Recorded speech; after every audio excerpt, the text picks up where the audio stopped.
Sudah lama Winarta berniat menikahkan Elia dengan pengusaha kaya demi harta kekayaannya bertambah. Jelas Elia diadopsi hanya untuk dijadikan tumbal. Tidak, aku tidak setuju, Pa, Ma. Firza bangkit dari kursi, menentang Elia menjadi istri kedua untuk pria lain. Apalagi pria itu lebih tua dari Winarta. Kenapa kau menolak, Firza? Miranda menatap sengit putra tunggalnya sambil duduk di samping Alena. Belum sempat Firza bicara, tiba-tiba saja pembantu datang mengatakan bahwa Elia pergi dari rumah dan hanya meninggalkan surat permintaan maaf. Bagus. Itu memang pilihan yang tepat baginya terlepas dari neraka berkedok hak asuh itu. Papa. Tuan Winarta yang syok, langsung pingsan membuat Miranda panik dan gelisah. Firza pun segera pergi membawa ayahnya ke rumah sakit. Selama dokter menangani ayahnya, Firza mencari keberadaan adiknya. Namun, Elia belum terlihat juga. Jalan tol di depannya tampak sepi. Karena merasa lapar, Bobby kemudian menuju di depan minimarket. Ketika Firza turun, terdengar pertengkaran hebat yang tak jauh dari mobilnya terparkir. Dasar miskin. Kalau memang tidak punya uang, tidak usah masuk ke sini. Plak. Di sana, Firza melihat Elia yang memakai hoodie biru, celana panjang dan ransel hitam. Ia tampak dibentak habis-habisan oleh seorang wanita. Bu, saya punya uang tapi ketinggalan di rumah. Jika ibu bersedia, saya ikhlas menukar HP ini asalkan ibu mau mengizinkan saya makan di sini sebentar, harap Elia lalu menyodorkan ponselnya. Dari pagi, ia belum makan karena sibuk mencari pekerjaan dan tempat tinggal. Banyak alasan, pergi sana sialan. Tolak pramusaji itu melayangkan tangannya, menamparkan wajah Elia. Setelah itu, dia masuk, membanting pintu tokonya. Padahal aku cuma mau makan sepiring saja tapi kenapa kalian begitu pelit? Sepertinya orang-orang baik sudah tidak ada di kota ini, keluh Elia sambil mengusap pipi dan terpaksa harus menahan lapar. Baiklah, aku tahan sebentar. Adelia kemudian kembali berjalan kaki. Maaf baby, mungkin sekarang kita tak bisa makan dulu, keluhnya menunduk sedih. Adelia, itu kau kan? Dek, kakak Firza. Karena syok, Elia menunjuk pria berjas hitam itu yang sudah berdiri di hadapannya. Adelia, tunggu. Firza menahan secepatnya. Lepaskan aku. Jangan paksa aku, Kak. Biarkan aku pergi, isak Elia memberontak, merasa kecewa dan marah pada Miranda. Bahkan kepada semua orang yang hanya memanfaatkan hidupnya. Bukannya melepas sang adik, CEO tampan itu maju mendekapnya. Elia, tenanglah, lirik Firza. Detik itu juga, Elia menangis. Dari isak tangisnya, Elia merasa putus asa. Ia memiliki sisa harta ayahnya yang dulu tak ia ketahui tapi harta itu sudah direbut Miranda. Dulu, Elia pernah melawan Miranda tapi ia gagal karena wanita itu licik dan tidak berhati. Elia, apa karena permintaan papa, kau nekat pergi dari rumah? Jika memang itu alasannya, biarkan kakak yang bicara pada ayah. Tapi kau pulang ya bersamaku, bujuk Firza duduk di bangku pinggir jalan. Tapi Elia yang menunduk di sampingnya hanya diam sambil menutup perut buncitnya dengan ransel.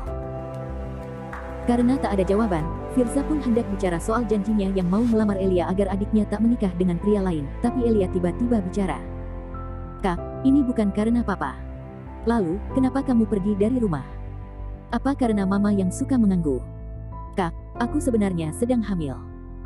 Elia dengan gemetar menyodorkan tespek dari dalam tasnya yang sudah dites sebelum pergi dari rumah.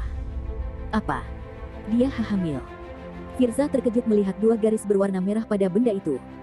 Elia pun secepatnya berdiri karena Firza tampak geram. Adelia, sini ikut kakak. Sentak pria itu menyeret Elia menuju ke mobil. Au, sakit. Tolong berhenti. Dengar penjelasanku sebentar. Jangan marah dulu, Kak. Elia meringis sakit. Ini yang ia takutkan jika jujur pada mereka. Mungkinkah pria itu akan membunuhnya? Firza lantas berhenti, lalu menatapnya serius. Bola matanya terpancar kemarahan yang besar. Elia, kakak minta gugurkan bayi haram itu.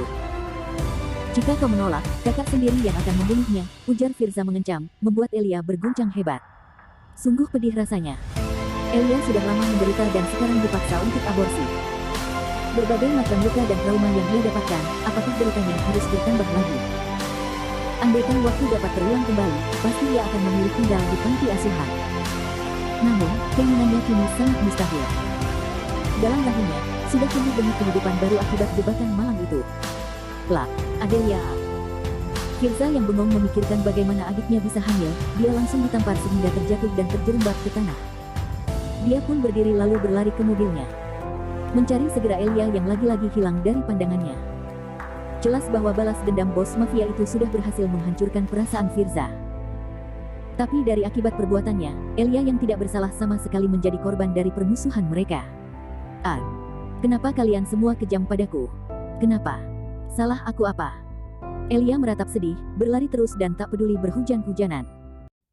Kini Elia berusaha kabur ke kota lain karena Firza si penipu itu menyuruh anak buahnya menemukan Elia dalam keadaan hidup atau mati. Firza juga tak lupa memerintahkan mereka mencari tahu siapa saja yang pernah bertemu Elia akhir-akhir ini. Di sisi lain, seorang pria tampan berdiri di samping tempat tidur. Tatapan dinginnya memandang wanita sewaan itu yang akan melayani hasratnya malam ini. Jubah mandi yang terpasang di tubuhnya itu terbuka sedikit, memperlihatkan dada bidang dan six-pack-nya yang terlihat menggoda di mata wanita malamnya itu yang memakai gaun ketat. Sengaja menunjukkan lekuk tubuhnya yang seksi. "Tuan, mengapa Anda diam saja?" Wanita itu beranjak dari ranjang lalu dengan elegan wanita itu berjalan ke arahnya. Namun, niatnya yang ingin menggoda malah ditampar tiba-tiba, membuat wanita itu terjatuh ke lantai. "Tuan, apa yang sudah terjadi pada Anda?" Tanyanya meringis, merasa sakit dan bingung. Tanpa dijawab, wanita itu pun bangkit. Ekspresi pria itu membuatnya takut dan tampak tak berminat bercinta bersamanya. Sebelum ditampar kedua kalinya, wanita itu segera mengambil tasnya lalu bergegas pergi. Sementara pria itu menjatuhkan pantatnya ke tepi ranjang dan terduduk sembari meremas-remas rambutnya. "Ah, brengsek! Ah!" Desah pria itu frustasi, marah dan jengkel karena tak ada seorang pun mampu menyembuhkan penyakit impotennya. Sudah banyak wanita yang ia bayar mahal, tapi tidak ada satupun yang berhasil membuatnya birah satu. Sial, kenapa rudalku tidak mau tegak lagi?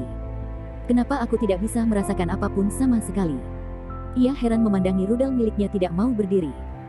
Terutama tidak mau mengeras seperti 2 bulan yang lalu, membuat hasratnya tak dapat tersalurkan. Ia merasa sangat tersiksa dan gila. Kalau begini, apa gunanya aku terlahir menjadi laki-laki? Dengkusnya sangat kesal. Puff. Bahahaha. Tiba-tiba seseorang tertawa di ambang pintu. Orang itu berjalan santai mendekati sepupunya yang gagal dilayani. "Cek, apa yang kau tertawakan, Arnold? Sialnya nasibmu.